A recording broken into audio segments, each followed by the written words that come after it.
இயேசு கிறிஸ்துவில் பிரியமான சகோதர சகோதரிகளே, திருவருகை காலத்தினுடைய இரண்டாவது ஞாயிறை நாம் கொண்டாடுகிறோம். இன்றைய இரண்டாவது வாசகம் புனித பவுலடியார் பிலிப்பியருக்கு எழுதிய திருமுகத்தின் வழியாக இன்றைக்கு பவுலடியார் நம் ஒவ்வொருவருமே அன்பால் உய்த்துணர்ந்து நிறைந்து சிறந்தவற்றையே ஏற்று செயல்படுமாறு ஒரு மேலான ஒரு அழைப்பை நமக்கு கொடுக்கிறார். அன்புக்குரிய சகோதர சகோதரிகளே, அந்த ஊரில் அந்த மனிதர் ஒரு அரசு அதிகாரியாக இருந்தாலும் கூட தன்னுடைய அந்த மனசாட்சிக்கு விரோதமான பல்வேறு விதமான காரியங்கள், தவறுகளை தொடர்ந்து செய்து கொண்டே வந்தார். அவருடைய உறவுகள், நண்பர்கள் எல்லாரும் அவரை எச்சரித்தார்கள். நீ இவ்வாறு செய்வது சரியல்ல, நீ திருந்த வேண்டும், இது வெளியில் தெரிந்தால் உனக்கு பெரிய ஆபத்து வரும் என்றெல்லாம் சொல்லி பார்த்தார்கள். ஆனால் அந்த மனிதன் எல்லாருடைய அறிவுரையை துச்சமாக மதித்து தான் தோன்றித்தனமாக தான் என்ன நினைத்தானோ அந்த தவறுகளையெல்லாம் செய்து கொண்டே வந்தான். இப்படி இருக்கிற பொழுது ஒரு நாள் பல நாள் திருடன் ஒரு நாள் அகப்படுவான் என்பது போல ஒரு நாள் திடீரென்று போலீஸ் காவல்துறையை சார்ந்தவர்கள் அவரை கைது செய்ய முனைகிறார்கள். அப்போது அந்த மனிதர் சொன்னார், இதோ இந்த ஆஃபீஸில் நடக்கிற எந்த தவறுக்கும் நான் காரணம் அல்ல என்று சொல்லி அந்த அலுவலகத்திலே ஒரு அப்பாவியாக இருந்த ஒரு மனிதனை கை காட்டி இவன்தான் எல்லா தவறுகளுக்கும் காரணம் என்று சொல்லி அவனை காவல்துறை கைது செய்து சிறையில் அடைக்கிறார்கள். ஆனால் இந்த மனிதனுக்கு எந்த ஒரு குற்ற உணர்வோ கிடையாது. தன்னுடைய தவறுக்காக ஒரு அப்பாவி அங்கே குற்றமற்ற ஒரு இரத்தம் சிந்தப்படுகிறது என்ற ஒரு குறையும் இல்லாது எப்படி இருந்தாரோ அதே போல தான் தோன்றித்தனமாக அந்த தவறுகளை செய்து கொண்டே இருந்தார். காலம் உருண்டோடியது. அப்படி போகிற வேளையிலே திடீரென்று பல இழப்புகளை அவர் சந்திக்க ஆரம்பித்தார். வீட்டில் ஒரு நாள் மனைவி திடீரென்று இறந்து போகிறார்கள். பெரும் துயரம். அந்த துயரம் போவதற்கு முன்பாக பிள்ளைகளில் ஒருவர் பின் ஒருவராக இறக்கிறார்கள். அப்போ உறவுகள், சொந்தங்களாம் சொல்கிறாங்க, நீ செய்கிறது சரியில்லை, மனம் மாறு, திருந்தி நட, நீ தப்புக்கு மேலே தப்பு செய்கிற, கடவுள் உன்னை தண்டிக்கிறார் என்று சொன்னபோது கூட அப்படியும் அவர் மனம் மாறவில்லை. அதெல்லாம் பார்த்துக்கலாம் என்று ஏனோ தானோ என்று தான் இருந்தார். இப்படி இருக்கிற வேளையில் ஒரு நாள் அவருக்கு வீட்டுக்கு ஒரு கடிதம் வருகிறது. அந்த கடிதத்தை எடுத்து அவர் வாசிக்கிறார். அந்த கடிதம் வேறு யாரும் அல்ல, யாரை ஒரு அப்பாவியை கை காட்டி இவன்தான் தவறுக்கு காரணம் என்று சொல்லி அங்கே சிறையிலே கஷ்டப்பட்டு கொண்டிருந்தானோ அந்த மனிதன் ஒரு கடிதம் எழுதுகிறான். உங்களை நான் உங்களுடைய குற்றங்களுக்காக மன்னிக்கிறேன் என்று சொன்னபோது அந்த கடிதத்தை படித்த அவனுடைய கண்களிலிருந்து பொலபொலவென்று தண்ணீர் வழிந்து ஓடுகிறது. அதுவரை எத்தனையோ உறவுகள், நண்பர்கள் எல்லாம் சொன்ன அந்த அறிவுரை அவன் காதில் விழவில்லை. ஆனால் நான் செய்த ஒரு தவறுக்காக ஒரு அப்பாவி சிறையில் தண்டனையை அனுபவித்து கொண்டிருக்கிறான். அந்த மனிதன் இன்றைக்கு என் பாவங்களை, என் குற்றங்களை மன்னித்தேன் என்று சொல்லுகிற போது அவன் மனம் குத்துண்டவனாக இன்றிலிருந்து நான் மனம் மாறுகிறேன் என்று சொல்லி தன்னுடைய தவறுகளை எல்லாம் ஏற்றுக்கொண்டு திருந்தி ஒரு நல்லதொரு வாழ்க்கையை அவன் வாழ ஆரம்பித்தான். ஆமென்பார்ந்தவர்களே, அந்த அரசு அதிகாரி அந்த நொடியிலிருந்து தன்னுடைய வாழ்வில் சிறந்தவற்றையெல்லாம் எடுத்துக்கொள்ள வேண்டும் என்ற ஒரு முனைப்போடு அவன் செயல்பட ஆரம்பித்தான். இன்றைய இறைவார்த்தை பகுதிக்கு வருகிற பொழுது இன்றைய இரண்டாவது வாசகத்திலே பவுலடியார் நம் எல்லாரையுமே அன்போடு அழைக்கிறார். எதற்காக? நீங்கள் அறிவிலும் ஞானத்திலும் அனைத்தையும் உய்த்துணர்ந்து பண்பில் மென்மேலும் வளர்ந்து அன்பால் நிறைந்து சிறந்தவற்றை ஏற்றுக்கொள்ளுங்கள்.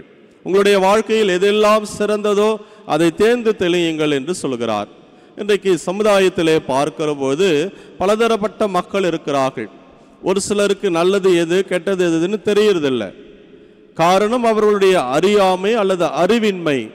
ஆனால் இதை சமாதானப்படுத்திக் கொள்ள முடியுமா என்று சொன்னால் கிடையாது. Ignorance of the law is a crime. ஒரு சட்டத்தை தெரிய வேண்டும் என்று சொல்லி அரசு நமக்கு சொல்லுகிற வேளையிலே எனக்கு சட்டம் தெரியாது, அதனால் என்னால் அதற்கு நான் பொறுப்பேற்க முடியாது என்று சமாதானம் சொல்ல முடியாது. டிராஃபிக் ரூல்ஸ், போக்குவரத்திலே நாம் சொல்லுகிறோம்னா இடதுபுறத்தில் செல்ல வேண்டும், கீப் லெஃப்ட். அந்த இடதுபுறத்தில் செல்லாமல் வலதுபுறத்தில் போனால் கண்டிப்பாக அங்கே ஆக்சிடெண்ட், விபத்து நடக்கும். அதனால் எனக்கு சட்டம் தெரியாது, அதனால் நான் அப்படி போனேன். நோ பார்க்கிங், அங்கே போகக்கூடாதுன்னா போகக்கூடாது. இல்லை எனக்கு தெரியாது என்று நாம் சொல்லுகிறோம் என்று சொன்னால் அது நம்முடைய பொறுப்பு அல்ல. ஆனால் ஒரு சிலர் இன்றைக்கு அவ்வாறு செய்து கொண்டிருக்கிறோம். அறியாமையாலும் அறிவின்மையாலும் ஒரு சிலர் அவ்வாறு தவறுகளை நாம் செய்து கொண்டேதான் இருக்கிறோம். இது ஒரு வகையான மனிதர்கள். மற்றொரு வகை மனிதர்கள், அவர்களுக்கு எல்லாம் தெரியும் எது சரி எது தவறு என்று தெரிந்தாலும் கூட தவறுகளையே தொடர்ந்து செய்து கொண்டிருக்கிறவர்களாக, முன்னில் கதையிலே கேட்ட அந்த அரசு அதிகாரியை போல நாம் தொடர்ந்து தவறுகளை செய்பவர்களாக இருக்கிறோம். எனவே அப்படிப்பட்ட ஒரு சூழ்நிலையில் இன்றைய இறைவார்த்தை 2வது வாசகத்தின் வழியாக பவுலடியார், நீங்கள் சிறந்தவற்றை தேர்ந்தெடுங்கள். உங்களுடைய அறிவின்மையாலும் அறியாமையாலும் சரி, அல்லது எப்படிப்பட்ட ஒரு சூழ்நிலையாக இருந்தாலும் தவறை நீங்கள் தேர்ந்தெடுக்காமல் நல்லதை நீங்கள் தேர்ந்தெடுக்க வேண்டும். ஏன் நல்லதை தேர்ந்தெடுக்க வேண்டும் என்பது, எது நல்லது என்பதை இன்றைய முதல் வாசகத்தின் வழியாக இறைவாக்கினர் பாருக் நூலிலிருந்து நாம் வாசிக்க கேட்கிறோம். நம்முடைய வாழ்க்கையில் எது நல்லது? நற்செய்தியிலே கூட நமக்கு திருமுழுக்கு யோவான் சொல்வது போல மனமாற்றம். உங்களுடைய வாழ்க்கையில் நீங்கள் செய்த தவறுகளை நீங்கள் ஏற்றுக்கொண்டு மனம் மாறியதற்கான ஒரு வாழ்க்கையை வாழ வேண்டும். லூக்கா நற்செய்தியிலே நாம் இப்படி படிக்கிறோம். ஆனால் மத்தேயு நற்செய்தி எடுத்து வாசிக்கிற வேளையிலே இயேசுனுடைய முன்னோடியான திருமுழுக்கு யோவான், இதோ விரியன் பாம்பு குட்டியிலே வரப்போகும் சினத்திலிருந்து தப்பித்து கொள்ளுங்கள், காலம் நெருங்கி விட்டது, கடவுள் அரசு வந்து விட்டது, மனமாறி நற்செய்தியை நம்புங்கள் என்று மனமாற்றத்திற்கான ஒரு அழைப்பை கொடுக்கிறார். அப்படி மனமாற்றம் பெற வேண்டும் என்று சொன்னால், மனமாற்றம் என்பது ஒரு சொல் அல்ல, செயல். நம்முடைய வாழ்வில் நாம் வாழ வேண்டிய ஒரு கட்டாயத்தில் இருக்கிறோம். எனவேதான் ஒவ்வொருவராக அவரை வந்து கேட்கிறார்கள். திருமுழுக்கு யோவானை பார்த்து, நாங்கள் என்ன செய்ய வேண்டும்? மனமாறும் வேண்டும். மனமாற்றம் என்றால் அந்த மனமாற்றம் செயலில் வெளிப்பட வேண்டும். பரிசேயர்கள் கேட்கிற போது, நீங்க யாரையும் ரொம்ப குடும்பப்படுத்தாதீங்க, காவல் அதிகாரிகள் யாரையும் அனாவசியமாக துன்புறுத்தாதீர்கள், வரி தண்டுபவர்கள் நீங்கள் அதிகமான வரியை வசூலுக்காதீர்கள் என்று ஒவ்வொருவருக்கும் மனமாற்றத்திற்கான செயல்பாட்டை அவர்களுக்கு சுட்டி காட்டி அதை செயலில் காட்டுங்கள் என்று சொல்கிறார். எனவே அன்புக்குரிய சகோதர சகோதரர்களே, சிறந்ததை தேர்ந்தெடுக்க வேண்டும். எது சிறந்தது? அந்த சிறந்தது மனமாற்றம். இந்த திருவருகை காலத்திலே 4 வாரங்களை தாய் திருச்சபை கொடுத்திருக்கிறது. ஒவ்வொரு வாரமும் ஒவ்வொரு மெழுகுதிரியை ஏற்றி ஒவ்வொரு கருத்தை மையமாக வைத்து அந்த மெஸ்ஸியாவினுடைய வருகைக்காக எவ்வாறு இஸ்ராயல் மக்கள் அவர்கள் தயாரிக்கப்பட்டார்களோ, எதிர்நோக்கோடு இருந்த அந்த நம்முடைய முதுபெரும் தந்தையர்கள், இஸ்ராயல் மக்களுக்கு நம்பிக்கை வாக்கை கொடுத்த அந்த இறைவாக்கினர்கள், இவர்களையெல்லாம் அடையாளப்படுத்துகிற ஒவ்வொரு மெழுகுதிரி ஒவ்வொரு வாரம் நமக்கு குறித்து காட்டுகிற அந்த உண்மை, மெஸ்ஸியாவுடைய வருகைக்காக நம்மை தயாரிக்க வேண்டும். ஏன் அதை செய்ய வேண்டும்? மெஸ்ஸியாவுடைய வருகை எப்படிப்பட்ட ஒன்றாக இருக்கும்? இந்த சமுதாயத்திலே ஒரு சமமான ஒரு சூழ்நிலையை அது கொண்டு வரும். அதுதான் இன்றைக்கு நற்செய்தியிலே நமக்கு சொல்லப்படுகிறது.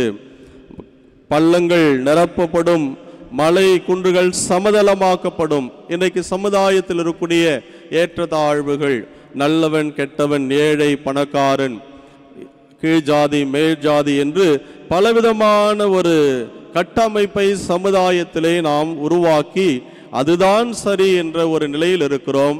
ஆனால் அது சரியல்ல. மெஸ்ஸியாவினுடைய வருகையின் போது இது எல்லாம் சமமாக்கப்படும்.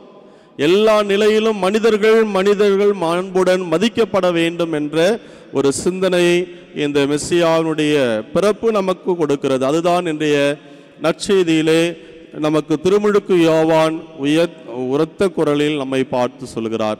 எனவே அன்புக்குரிய சகோதர சகோதரிகளே, நம்முடைய திருத்தந்தை அவர்கள் சொல்வது, ஒவ்வொரு மனித உயிரும் கருவில் உருவான அந்த நொடியிலிருந்தே மாண்புடன் மதிக்கப்பட வேண்டும் என்று சொல்லுகிறார். எனவே அந்த மனித உயிர்கள் மாண்புடன் மதிக்கப்படக்கூடிய அந்த சமுதாயத்தை உருவாக்க வேண்டிய கடமை பொறுப்பு நமக்கு இருக்கிறது. அதுதான் சிறந்தது. பவுலடியார் நமக்கு சொல்வது போல, நம்முடைய வாழ்வில் சிறந்ததை அறிவாலும் அன்பாலும் தேர்ந்து தெளிந்து நாம் எடுக்க வேண்டும். அந்த அறிவாலும் அன்பாலும் தேர்ந்து எடுக்க வேண்டியது எல்லாரும் அங்கே சமமாக ஏற்றுக்கொள்ளக்கூடிய ஒரு மனப்பான்மை, ஒரு சூழல். அப்படி வாழ்கிற பொழுதுதான் பிறக்கக்கூடிய அந்த மெசியாவினுடைய பிறப்பு நமக்கு ஒரு மகிழ்ச்சியான செய்தியாக அது அமையும்.